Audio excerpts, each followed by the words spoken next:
I'm Sarah MacArthur. It's been a while since I've been here and done a podcast, but I finally have something I want to talk about. And today, so welcome to everybody. What we're going to talk about is know your rights and talk about what's happening in this country regarding ICE and CPB and just give people some information telling you what the law actually says and what it does for you.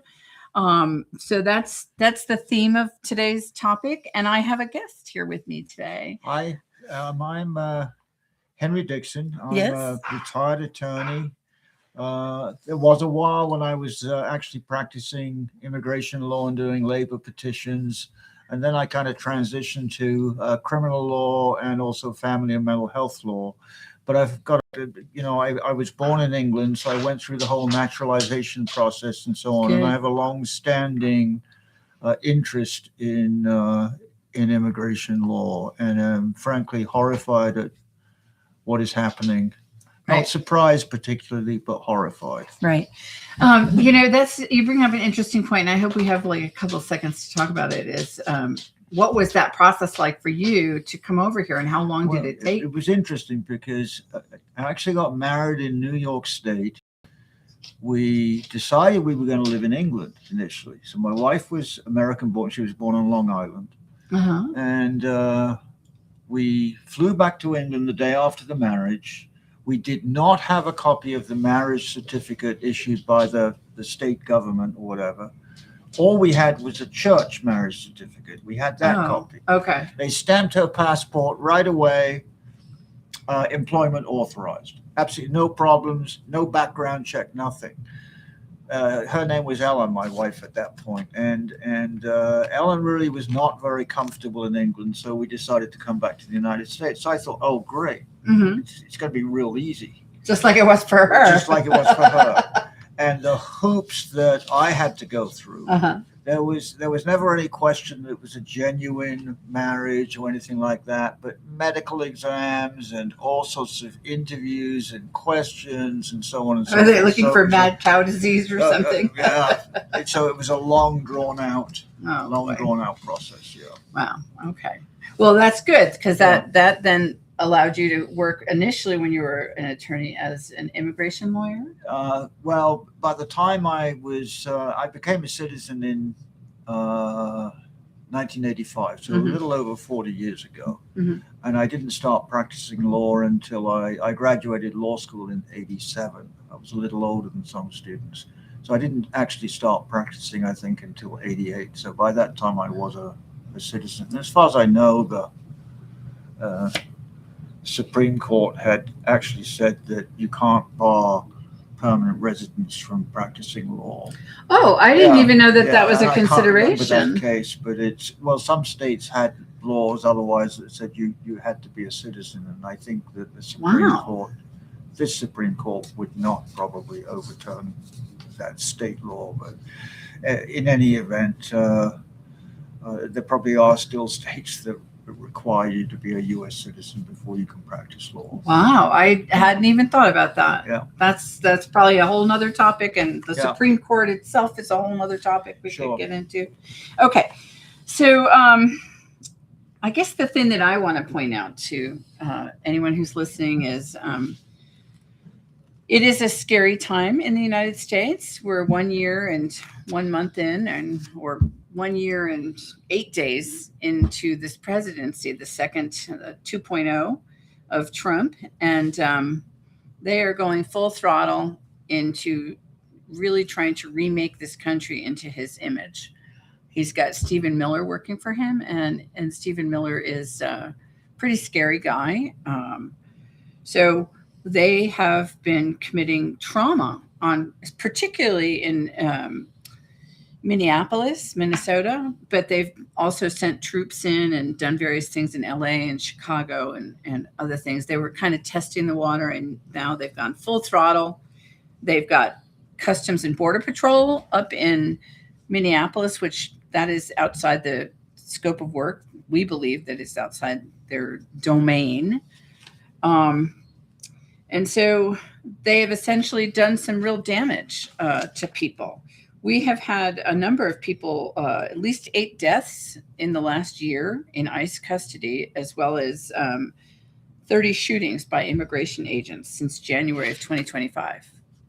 Yeah. We didn't have any of that before. Let me add a little bit to Yes. that too, and Yes. none of it is good news. None of it, of I course. was listening, I think it was to MS Now last night, maybe the night before, and Trump was saying that in Minneapolis, as elsewhere where ICE has been, these are paid agitators. Oh, God. Trump is actually, if you'll excuse the adverb, he is constitutionally incapable, A, of believing that he's ever wrong, but B, because, and it's well documented, he's a transactional human being. He is constitutionally incapable of imagining altruism. What I saw last night from many interviews, I think it was the Chris Hayes show, this is quite an amazing movement. It's non-violent. People protecting people, people supporting people, making Bringing sure each other people, food. absolutely, Yeah. all that stuff. That is foreign to Trump's frame of reference. He cannot understand that. So, whether that's just a flat out lie or it's because simply he cannot imagine that people would do this kind of thing. You only do something if you're going to get money in return. I don't know. But the other thing I wanted to add is this. We've had not just these attacks. Ilhan Omar, who is a congresswoman from Minnesota. Right. Not sure what a district is. But she was sprayed with a quote, unknown liquid that came from a syringe. I think this was yesterday. Right. 2 or 3 days ago, Maxwell Frost, who is the youngest member of the House of Representatives, Democrat from Florida, was punched in the face at the Sundance Film Festival. And Capitol Police have recently announced the number of threats against members of Congress, and this is almost certainly going to be mostly Democrat members of Congress. I don't have documentation for what those numbers are. But the number of threats against members of Congress rose from just under 9,500 in 2024 to nearly 15,000 in 2025. That's a lot of crazy mentally ill people. It sure is. Yeah. It sure is. Yeah. Yeah. That's horrible. Yeah. Well, I know that I stand behind Minnesota and the actions that they're taking, and I want to express my sympathy to the families of the people that have been shot, especially this past Saturday. And of course, everything's being videotaped by 20 different angles because everyone has a cell phone, which is fabulous. Great. Keep doing that. But it's very sad to watch somebody be shot and killed. And then to have our government come out and say horrible things about the victims and to suggest that there was no crime and that they're telling us to evaluate the information based on what they say and not on what we saw. And that is that George Orwell territory here, that they want us to suspend our belief in what's really happening. And I'm sorry, I can think critically. I'm not going to do that. So why are we here today, though? So I just want to humanize that. We've talked about the people that have died, and I guess I want to talk about shootings from vehicles and why this is dangerous. That's actually illegal. They're not supposed to shoot at vehicles, and so I just feel really concerned and deeply troubled that our citizens, whether they're lawful permanent residents or undocumented residents, whether they're here without their paperwork, nobody, human rights say nobody should be shot at without probable cause. And just because you're in a car and you're not answering or opening the door, which is your legal right, doesn't mean you should be shot. So I just want to humanize that and tell you that, if you are upset and concerned and you think that this is a problem, you're absolutely right. And one of the things that's kind of been happening. I'm not saying it's happening all the time, but there are now documented instances, and these cases are filtering into courts, they have already in Illinois and now into Minnesota, with the most appalling stories. But one of the things that's happening, on occasion at least, is that ICE agents will deliberately ram a car. Mm. Then they turn around and claim that the driver of the car tried to kill them. And then it's almost a violation of it is a violation of personal space, when instead of de-escalating the situation, they take whatever it is, a hammer to the window and smash the window. And to know what the culture is like in ICE, and I'm not suggesting this is across the board. If you look at ICE agents as a whole, they're probably going to follow a classic bell curve. You're going to have very good, responsible ones. Mm-hmm. You're going to have terrible ones, and you're going to have a bunch somewhere kind of in the middle. But this is a guy, and I think I could be wrong. I think this is in court in Minnesota, although it could be Illinois. His name is Charles Exum, E-X-U-M. And he's a supervisory border patrol agent. Now, I think this was Illinois. Shooting of a woman, Marimar Martinez, on Chicago's southwest side last month. And here's they text each other back and forth, I guess on encrypted channels, I don't know. Quote, "I fired 5 rounds and she had 7 holes. Put that in your books, boys." He claims that these group chats are a way of, quote, "relieving stress," unquote. He sent another message in which he said, "Cool, I'm up for another round," and this is a common meme now, "fuck around and find out." So that is kind of what we're up against. And this is coming, I assume, from Stephen Miller, but from the top down. Right. I think even if Trump didn't himself create and think of these things, I think that he has hired people that will spread this agenda.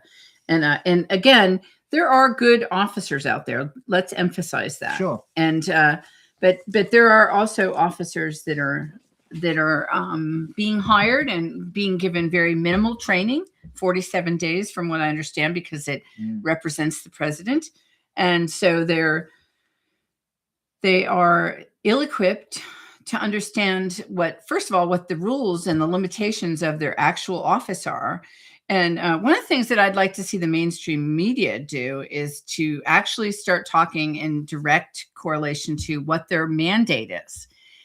And we were talking earlier before we went live. CPD is stopping people from coming in and inspecting cargo and making sure drugs don't come across the border. That's their job, is to prevent people from crossing the border, whether it's land, air, or sea. ICE agents are enforcement, and they're supposed to take people that are here undocumented and remove them. Now, I will point out that President Obama actually committed, or not committed, but had more people detained and deported than the number that we've had in the last year. And so he did that without any fanfare, without any craziness, without people being on TV or being shot. And he did that using the enforcement officers in the proper way. So let's just remember that ICE is a civil, it's a federal agency, but it's not law enforcement. It's not a police type of a thing. They are there to enforce immigration laws, which is a civil violation. Am I wrong about that? Or yes or no? I think yes and no. Okay, you see ICE agents with the word very often police emblazoned on the back of their jackets. I know it. So that whether or not they, whatever training they have, they clearly have police powers, and that is the, like every single law enforcement is supposed to have protocols and so on that are followed. There has been a huge movement in the mental health area over the last 20 years, and I think it started in Tennessee.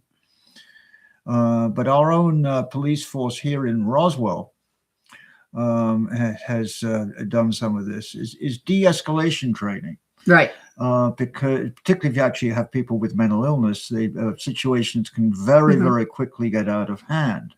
I think, unfortunately, that the current administration views, although Trump is now talking a little bit about de-escalating because he's running scared, but I think that the current administration, at least members of it, including Stephen Miller, would view any talk of law enforcement and de-escalation as woke ideology that has to be unbelievable, kind of stamped out. And yet they're violating so many of our constitutional rights. Sure. And so I would point out that Trump, Rachel Maddow says this all the time, watch what they do, not what they say. So Absolutely. He may be talking about de-escalation, Right. But I was watching Emmeth Now this morning, and they're talking about he's not really moving people out of there. He's actually gearing up to bring more people. Well, the other thing is, and that, this is a huge aspect, I think, of Trump's psychology, and he's not the only one. But he doesn't want to lose face. So he, quote unquote, doubles down. He doesn't want to kind of back down. There is, by the way, now a court order from a judge in, I think, Minneapolis, Bush appointed judge. I'm not sure if it's Bush Senior. Isn't it funny that we have to say that now in our lexicon of orders the Deputy Attorney General. What's his name? The Deputy Attorney General. I've forgotten his name. Of Todd Blanche. Oh, Todd Blanche. So he orders Todd Blanche. Some non-citizen was supposed to have been released by court order and has not been. There's a hearing on Friday, and he has ordered Todd Blanche, who is the acting director, I guess, of Homeland Security or whatever it is. How can he be that and the Deputy Attorney General? So ridiculous. Whatever Trump says, I guess. But in any event, he's ordered to appear in person to show cause why he should not be held in contempt. And the judge basically said to him, hey, if you and the representative, the attorney for the non-citizens who's been wrongfully detained, file a written stipulation that he has been released, then I'll cancel the hearing. Right. So in other words, he said, I know it's an extraordinary step to do this in the first place, but extraordinary steps are necessary because it's an extraordinary situation. We've tried everything else and it hasn't worked. So, to its credit, no matter what vilification the federal judiciary gets from the administration, these are brave jurists who are trying to hold the line. And in a 3-page order, one of the sentences that's the most blunt is basically the court is out of patience. It's exercise patience. And judges are supposed to do that. Right? Yeah. That they're supposed to, follow kind of a least drastic means principle that will attain whatever end they're trying to do. Least invasive. Right. Right. But I think that they're at some of them are at the end of their tether, and they are getting death threats themselves. Death threats, many death threats, but no support whatsoever from this Supreme Court, which is deciding many of these cases on the so-called shadow docket. That really bothers me. The problem with the shadow docket is there's no oral argument, there's no briefing, there's no reasoning. Right. We don't get to understand their decision-making process, where we get to do that with all the other. And one of the most recent cases we had, I don't want to go too much of a diversion. Hey, guy, one of the most recent cases we had was where Justice Kavanaugh, in a concurring opinion, basically, and I'm paraphrasing, but he basically said, look, hey, if you are a U.S. citizen and you are stopped by ICE or Customs and Border Patrol, whatever it is, it's going to be very brief and they'll let you go. And we've now had case after case after case where U.S. citizens, ICE agents knock down his door again in Minneapolis, and this was he's been a citizen for like 30 or 40 years, or whatever. They knock down his door. They drag him out kind of in front of his, I think, 4-year-old grandson. In his underwear. In his underwear, and a very thin blanket around his. They take him to some place, get him out of the car so they can photograph him in sub-zero temperatures, and then a couple of hours later, they return him. No apology for breaking down the door. Now, that I don't even know if they had what we call an administrative warrant, which is one that comes from Homeland Security. The key difference between an administrative warrant and a warrant that is issued by either a United States district judge or sometimes a United States magistrate judge is that these administrative warrants target people, not places. Mm-hmm. The other kind of warrant, judicially issued, can target either. Mm-hmm. But they have, in other words, so there is absolutely no authority, even if assuming that they have an administrative warrant, that does not give them any authority to invade a home. That's right. Right. That's right.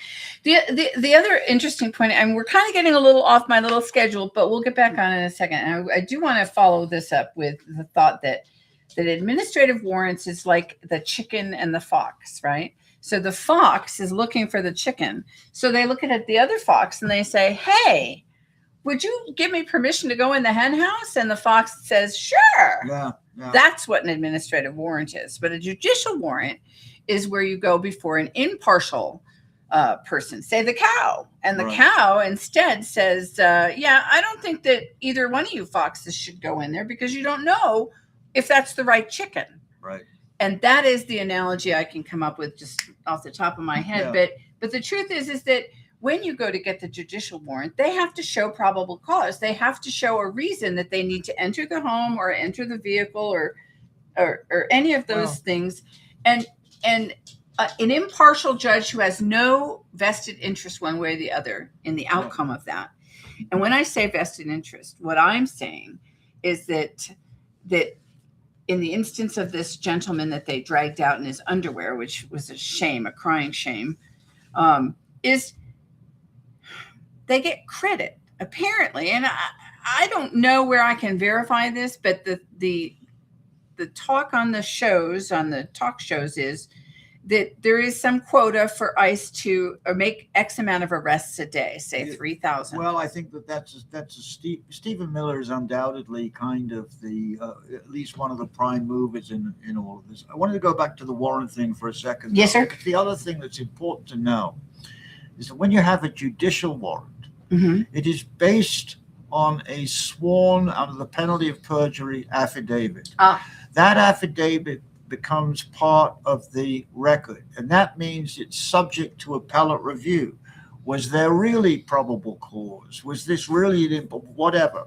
With these other kind of warrants, there's really no judicial review at all. Right. Okay. And that's fair. So let me jump back to I just wanted to point out that all of our living Democratic presidents have gone on the record and said things, and now I've moved my thing. I need to read this. So I just wanted you to know what our former Democratic presidents have said about these instances. So former President Joe Biden said on a social media on Tuesday that the immigration crackdown in Minneapolis betrays our most basic values as Americans. Former President Barack Obama said Sunday that the killing of Alex Jeffrey Preddy by a U.S. Border Patrol officer should be a wake-up call to every American, and warns that our core values as a nation are increasingly under assault. And let me see here. Former President Bill Clinton's statement on Sunday after the shooting of Mr. Preddy said that over the course of a lifetime, we face only a few moments where the decisions we make and the actions we take will shape our history for years to come. And this is one of them. And I'm going to add something else. Yes, I'd like you to. There's a movie out now, which actually my wife and I saw the other night. It's pretty good, called Nuremberg.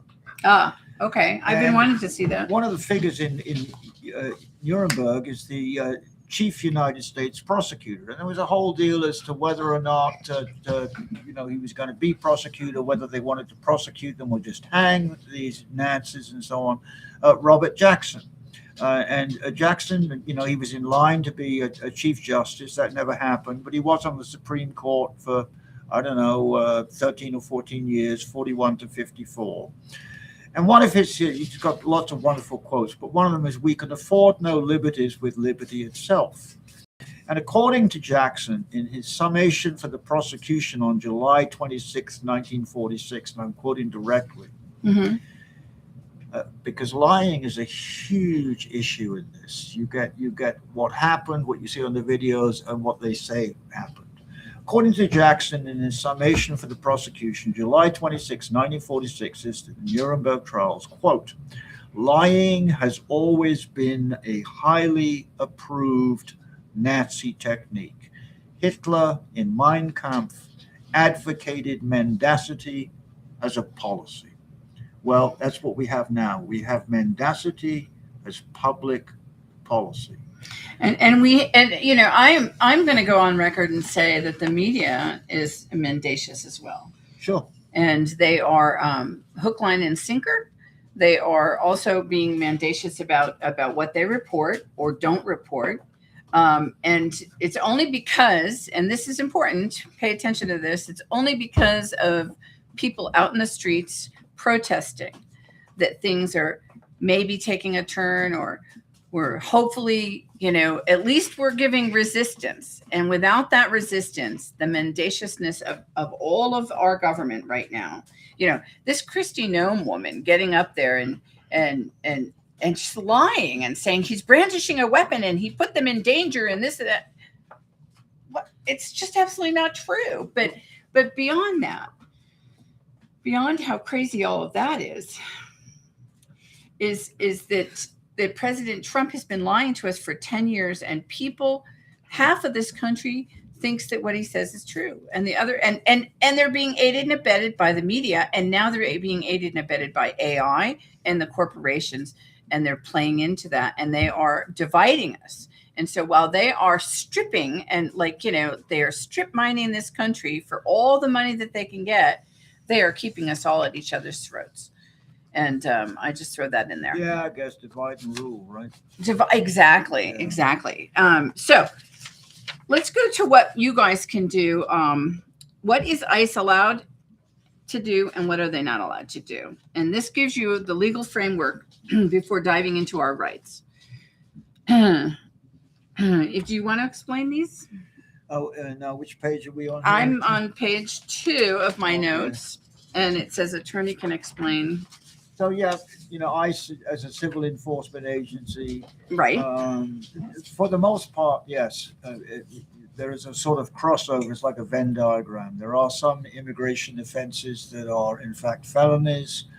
When it comes to statute of limitations, there's I think a 10-year statute of limitations on those kinds of felonies.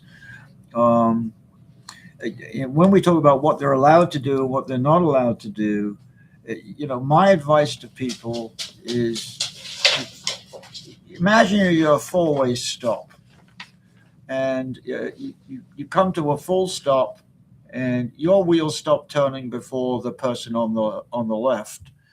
So you proceed out. You don't even look left, and you're T-boned by somebody on the left. It doesn't matter what your rights were. It really doesn't matter what your rights were. The fact of the matter is, you have a responsibility to your family, to the people who care about you, to act with judgment. And judgment is something that's sorely lacking. And so while it's fine to talk about de-escalation in terms of the administration, you have a responsibility, if you're in one of these situations too, to kind of suss out the situation. And it's no good looking in your little guidebook or listening to us. Oh, well, I can do this because I have a right. Because the particular agent may not give a flip. Right. Well, it's not the word I would use, but we're going to keep it family friendly. We're going to keep it family friendly about what your rights are. So you can't simply rely on that any more than when you come to a because they're stop. violating them You in can so rely many on the fact egregious that ways. the other driver is going to stop. Some will, some won't. Well, and driving defensively, i.e., being what you're saying, is you don't rely on the fact that the other driver is going to take the correct action. You rely on the fact that you will take the correct action. So this is a little book here I highly recommend. It's called The Constitution of the United States of America. It is admittedly a bit of an inconvenience for the administration. They certainly don't seem to like the 14th Amendment, but I'm going to read you the 4th and the 5th Amendment. You've not read them before, but I'll read them anyway. So the 4th, and this is word for word: the right of the people to be secure in their persons, houses, papers, and effects against unreasonable searches and seizures shall not be violated. And that's an interesting word, violated. And no warrants shall issue, but upon probable cause, supported by oath or affirmation. Remember, I talked about an affidavit, and particularly describing the place to be searched and the person or things to be seized. So you can't have what lawyers refer to as a fishing expedition. That's right. We'll go and we'll look through every cabinet and drawer and hope we find something. And number 5, 5th Amendment, and these were both ratified, by the way, in 1791, at the tail end of 1791. No person shall be held to answer for a capital or otherwise infamous crime, unless on a presentment or indictment of a grand jury, except in cases arising in the land or naval forces or in the militia, when in actual service in time of war or public danger.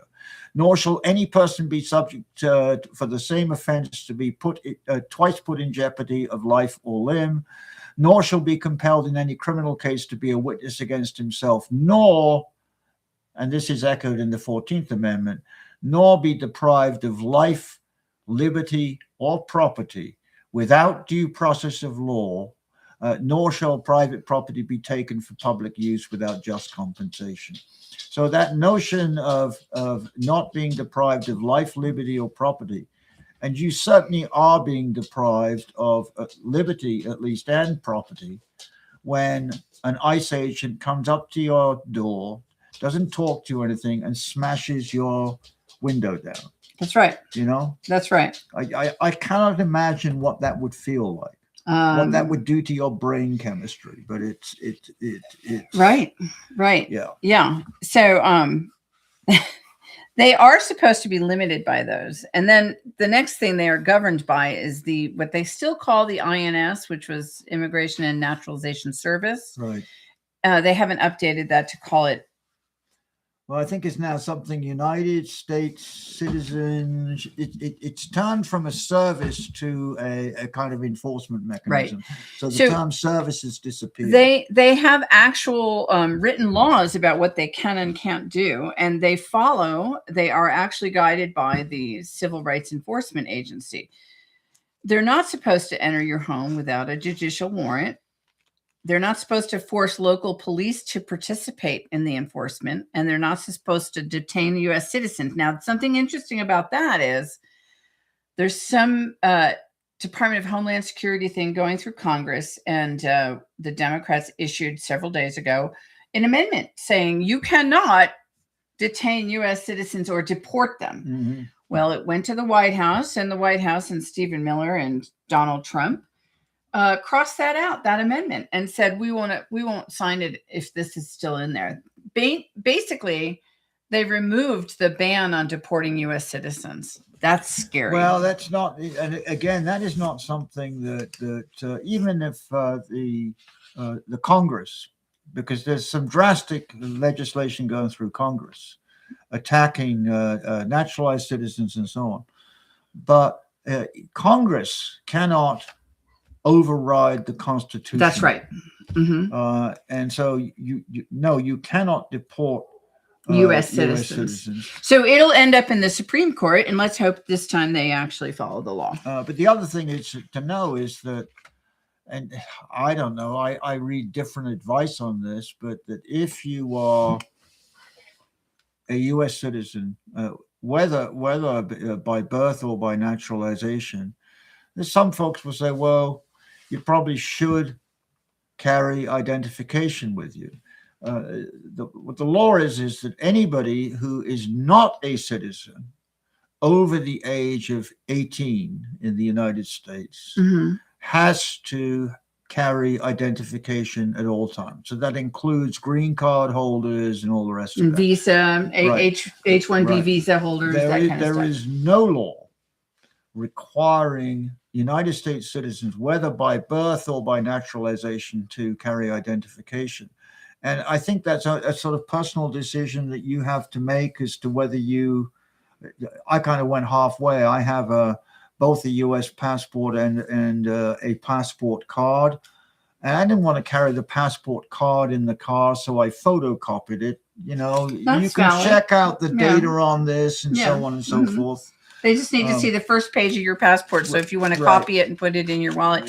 But on the other hand, I will point out that asking U.S. citizens to prove their citizenship, again, I think it's a violation, but asking us to do that is very similar to what the Nazis did.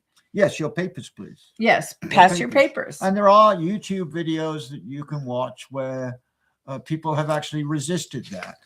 There was one actually recently in New Mexico. And I don't know, she was coming through a border control checkpoint, probably at Alamogordo. And they asked her, and she says, look, are we crossing an international border here?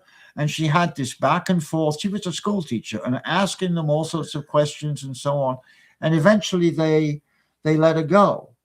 But you really have to feel out the situation. Well, and I'm going to say this, having been a veteran myself, is pick your battles. Right, exactly. So I've crossed that border checkpoint, which is a fixed legal border checkpoint within 100 miles of the border, and that is an allowable thing. Right. So don't get too excited about that. But when they say, "Are you a U.S. citizen?" just say yes. You don't have to show them anything. Right. I mean, in fact, if you are a U.S. citizen, they're just checking, and so answering yes is the least path of resistance. Just say yes. Well, even if you've been through the checkpoint once, and they've checked you and so on, they can always pull you over for secondary inspection. But I've been through that checkpoint dozens of times over the years. I used to was doing a course down in Las Cruces, and they take a picture of your license plate, and once they've got that data in there, most of the time it was like, have a good day.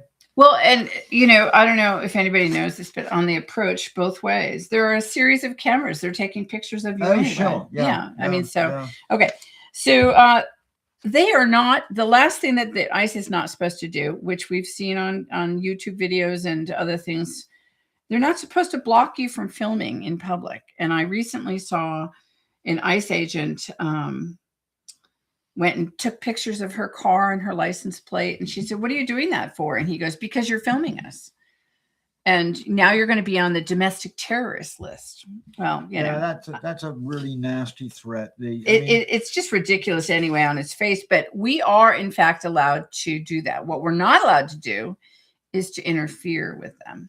Right. If your activity is photographing, but that involves somehow or another, whether you know it or not, kind of blocking them or interfering with them, then that's not allowed. But the filming activity generally is allowed by the First Amendment.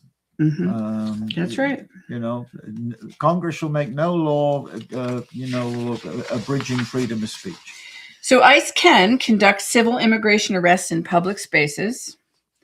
They can issue administrative warrants, but these do not authorize entry into your private home. They can ask questions, but individuals are not required to answer. So know your rights. What can the public do? Well, we have the right to remain silent for everyone, regardless of status, regardless of being a U.S. citizen or a lawful permanent resident or an undocumented alien. You can refuse consent to enter the home, and you need to make sure that everybody in your family understands that and knows that, because if one person lets them in, then they're in. So you have a right to ask for the judicial warrant, and you have a right to film them in public. You have a right not to sign documents without legal advice. You have a right to ask for an attorney, though they're not provided at immigration proceedings. And you have the right to stay calm and not physically resist even during unlawful actions to avoid escalation. So those are your rights. Right. And just a rider on that, they are provided in immigration proceedings attorneys if, as part of those immigration proceedings, you are charged with a criminal offense that could land you in prison for violating. Oh, I didn't know that. Yes. Didn't know that. That's So, good to know. There's no right to pay. There's certainly a right to have an attorney, but there's no right for the government to pay for an attorney in civil immigration proceedings. Now, one of the things that I want to make stress to you all is that you need to be safe. If you're going to go out there on the streets, and admittedly, I live in a community that is 70% red, and we have had some good showings, 250 people at our little rallies and protests that we're having, and we wave signs on Main Street and all of that, but we still need to be safe. So I always call the sheriff's office and let them know we're going to do it. And they've been gracious enough to come by and monitor and make sure nothing's untoward happening. But the thing that I want to emphasize to you, and you're seeing it in Minneapolis, and I'm so proud of all the people there. They're so nonviolent. They've done massive amounts of people out in large cities everywhere in this country. And there's very little violence being committed against ICE, even though ICE tells you they are. And so I want you to be safe. So you cannot physically interfere with someone else being arrested, or you may end up shot. Right. You cannot lie about someone's presence in the home if you're asked directly. You cannot block an officer's movement in public spaces. You cannot destroy documents or evidence, and neither can they. You cannot encourage someone to flee a lawful stop, but you can offer to help that person. Say, I will take your name and number and let your family know where you're going or where you're being sent, or call a lawyer for you, or any of those things. And as long as you keep your hands up and away from the officer, far enough away that they understand that you're not interfering, your safety should nominally be considered safe. Nominally is a huge word, unfortunately. It's carrying a lot of weight. Sorry. We talk about ICE as though it's a human being. ICE is a construct. It's a figment of your imagination. What is real is the particular ICE agent that you happen to be dealing with at that time. And you remember earlier, I made a brief allusion to the bell curve. I don't think that ICE agents are probably that different from any other cohort of the population. Teachers, nurses, cops, whatever. Right. You're going to have the very, very good people, very, very bad people, and some kind of a mixture of both.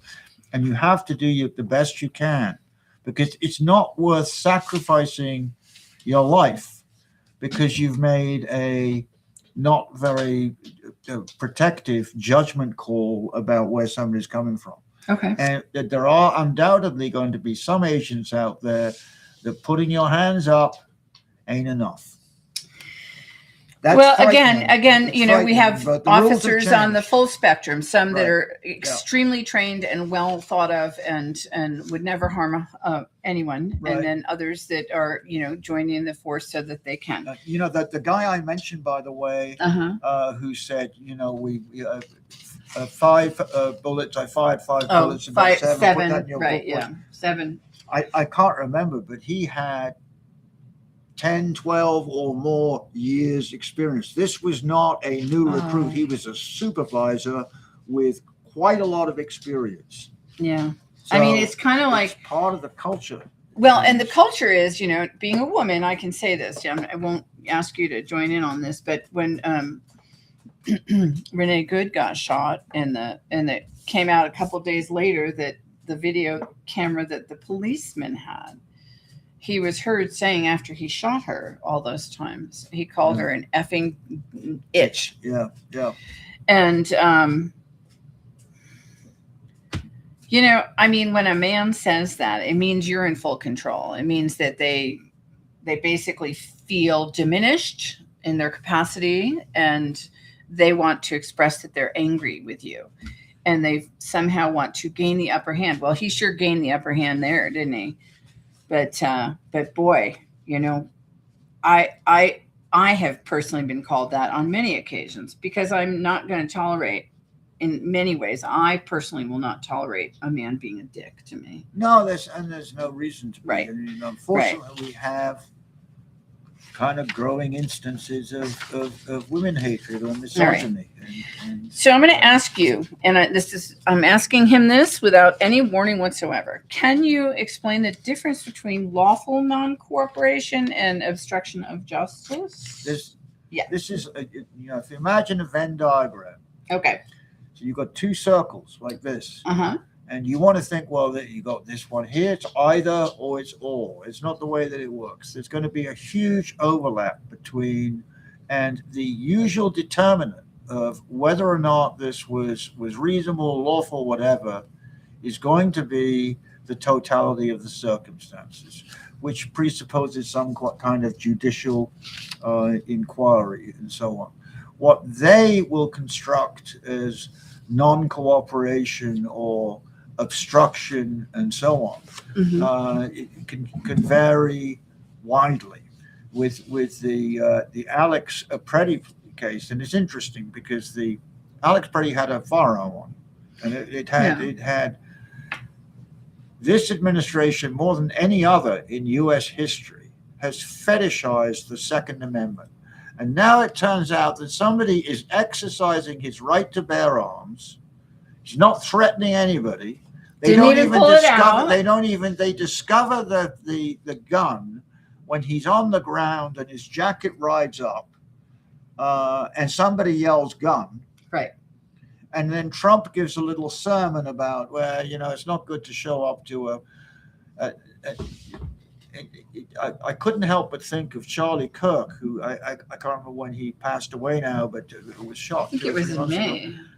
Kirk said, you look this up, because I'm not doing the exact quote, but he said, the Second Amendment, folks, it's not about self-defense.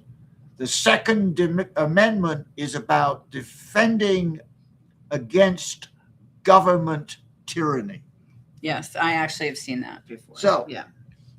Here we have this guy who is at least protected. He's not really defending against government tyranny, and the next thing he knows, he's dead.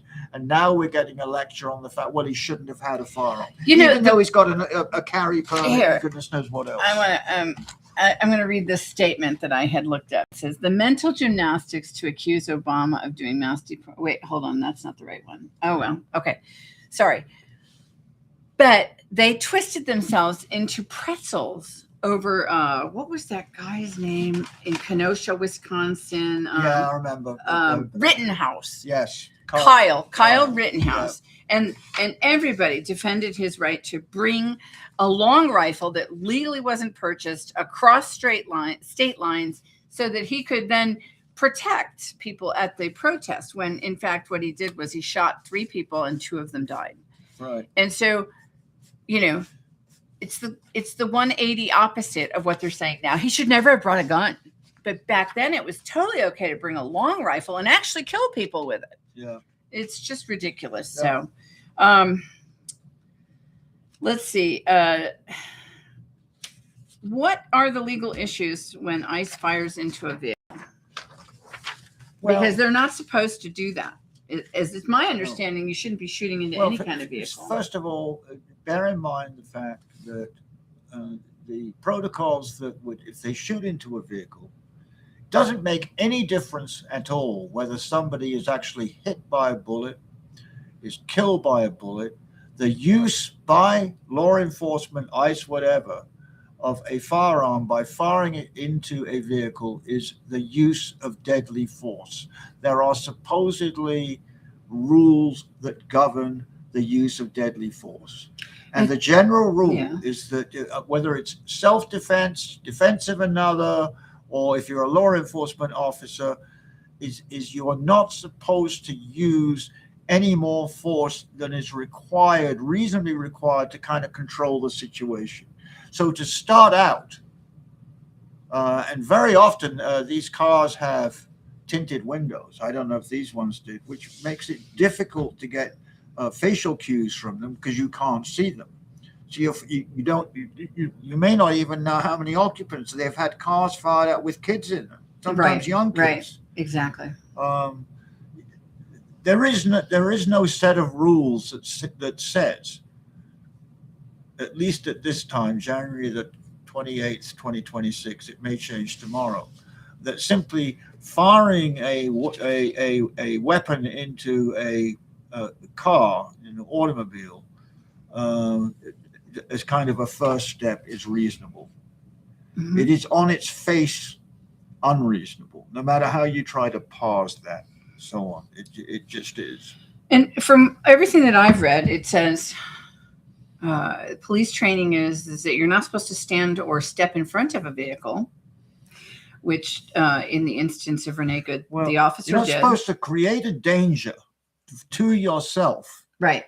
And then project that danger onto whoever it is that you are going after, and say, well, it's her fault or his fault, and so on. Mm-hmm. Mm-hmm. Yeah. Right. And so, yeah. But yeah, standing in front of a vehicle, especially one that's moving, even if slowly, doesn't really make a whole lot of sense. Okay. So I'm going to ask you, what should community members do if they witness an ICE operation? What would you recommend community members do? Well, it depends on what the operation is. I mean to begin with, but certainly, again, non-obtrusive. Now, they may see that as different from what you see it, but filming of the thing, because the fact is that operations take place over a period of time, sometimes quite brief. They're unfolding. Mm-hmm. You don't have a crystal ball. Right. You can't predict at the beginning how this is going to turn out, how long it's going to last, and so on, which is why, with some exceptions, you have a broad First Amendment right to film law enforcement in the performance of their duties. And yeah, there's all sorts of ifs, ands, and buts. You can't follow too closely. If they believe you're harassing them or stalking them, they have some legitimate concerns. It is, again, a question of like exercising judgment. But I would say certainly recording, which would be both audio and video. I don't know what else, because it so much depends on the particular situation and the attitude of the person who's being, or people who are being filmed. Well, I definitely think that keeping a distance, it's better to have a video of, you can always zoom in. You don't need to get closer to a video. And my recommendation would be, and the other thing is hold your phone like this. Yeah. Absolutely. Not like this, because you're cutting off huge activity on the left and the right. Do it this way. Yeah. And then if you're further away, you can zoom in a little bit while you're filming, and it'll still pick up things that legal, the lawyers and then the judges appreciate having those things available. I'm sure they do. One of the bright spots on the horizon. What's the latest iPhone now? iPhone 18? Is it 18? I didn't want to fork out the money for it, but apparently it's got a really terrific camera. Yeah, much more sophisticated than previous iPhones, mm-hmm. that can zoom in, and that is only going to get better. Mm-hmm. I don't just mean with iPhones, with any phone. As time goes on, zoom capabilities is going to become, I would say, within 3, 4, 5 years, pretty standard, and that means you'll be able to stand a considerable distance back, and that's safer for you. And it's safer for you.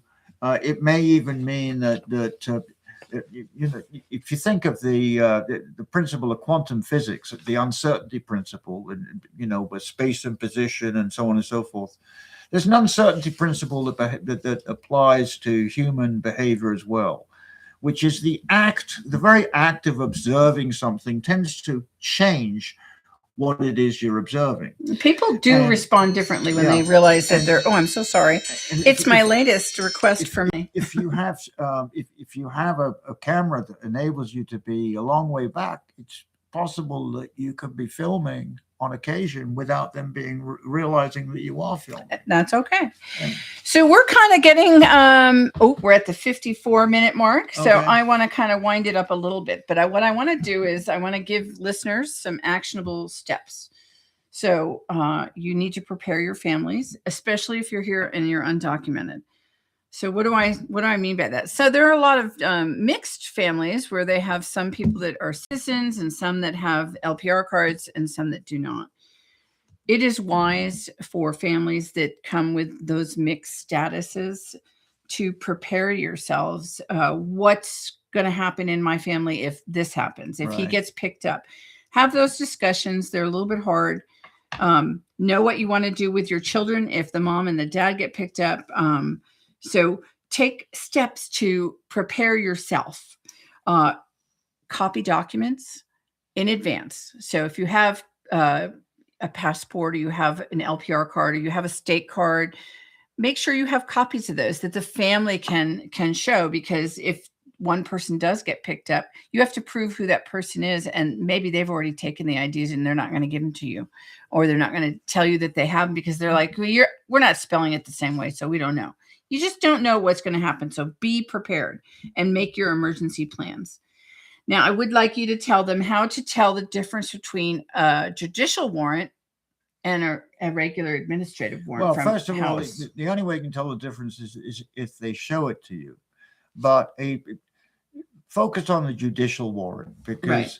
if they're busting into your home, or even knocking on the door and then saying we have a warrant to enter, And you're supposed to say, let me see the warrant, slide it Right. under the door. And Don't open the door. Sometimes they're going to say we don't have to, and so on and so forth. But That's lying. if you are actually looking at the warrant, a judicial warrant is going to be issued by a United States district court for whatever district it is. And that could be a United States district judge, or it could be a United States magistrate judge. That doesn't matter. And will it have a file number on the top? It should have a file number on the Okay. top, and so on. There are, I think, certain cases where some of that stuff is redacted for various reasons and so on.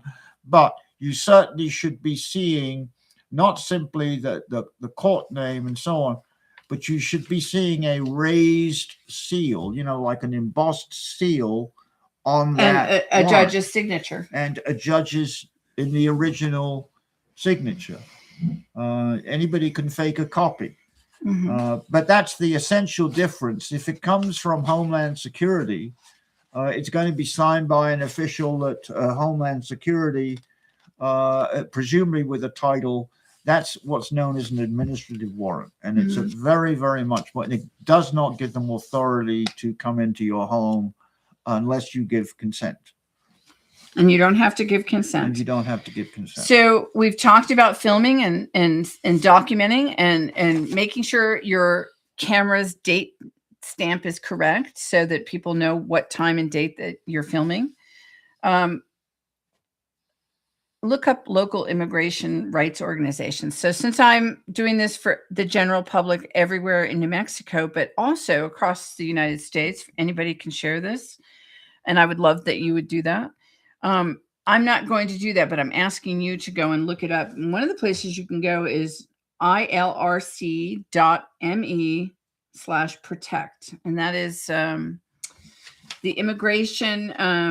Immigrant Law Center, is that? Yes, it is. Yeah, It's the law center. Yeah. And so you can look that up online and start there. And then you can click on links and stuff and get national hotlines. And especially in the emergency preparedness stage of things, if your family is got the mixed statuses, what you want to do is you want to try and have a legal aid phone number network on your person, or memorize it, or for the person, for all of you in the family need to have that phone number and stuff. Yeah. So I guess we're ready to close, and I just want to say how sorry I am that that this is happening in our country. It shouldn't be. We have laws and civil rights, and they're supposed to be protected by our Constitution. I'm going to do another episode and where I'm going to talk specifically about all of the laws and the Supreme Court cases that actually govern our rights. And I want you to share the episode with whoever you need to. And I really want to thank Mr. Dixon, Henry, for coming I and wanna- sharing his I expertise. want to Now add you go one ahead. thing to Sarah's point, and I'll probably come along and bug you when you do the cases. too. Yes, I'd Why love not? that. I'd love that. But you know, a lot of you may not watch MSNBC, but if you were watching last night, Chris Hayes, Okay. the sense, overwhelming sense that we simply haven't had before of a community, and a very large community, really coming together. There are some, and there always are, I guess, out of bad things, but there are some positive things that are coming out of this too. Yes. Because I think a lot of us has felt that community is like it's dying. Well, it isn't.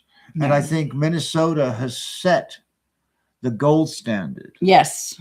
For the rest of the country, and that people are smart enough to understand that as soon as you cross the line, it may be a shifting line, but as soon as you cross the line from peaceful demonstration into violence, you're courting disaster. You're giving them exactly what they want.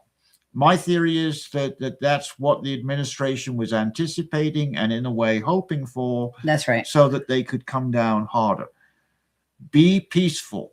And Minnesota has been Minneapolis, St. Paul has been a great example of that. And their leadership, their government leadership, Yes. Governor Walz and the Yes. mayor of Minneapolis and the attorney general, all wonderful. And I love their communication with their people. And yeah, you're absolutely right to bring that up. Is there the gold standard for us to follow? I'm hoping that we don't have to follow it. And I'm hoping that people get something out of this that will help them to understand what your rights are. Yeah. Okay. Absolutely. Well, I'm going to sign off. And my name's Sarah MacArthur. Please share the video. And Mr. Henry Dickson. Yeah. I always want to say Mr. But anyway, okay. So thanks very much for joining, and we'll talk to you soon. Take care. Bye.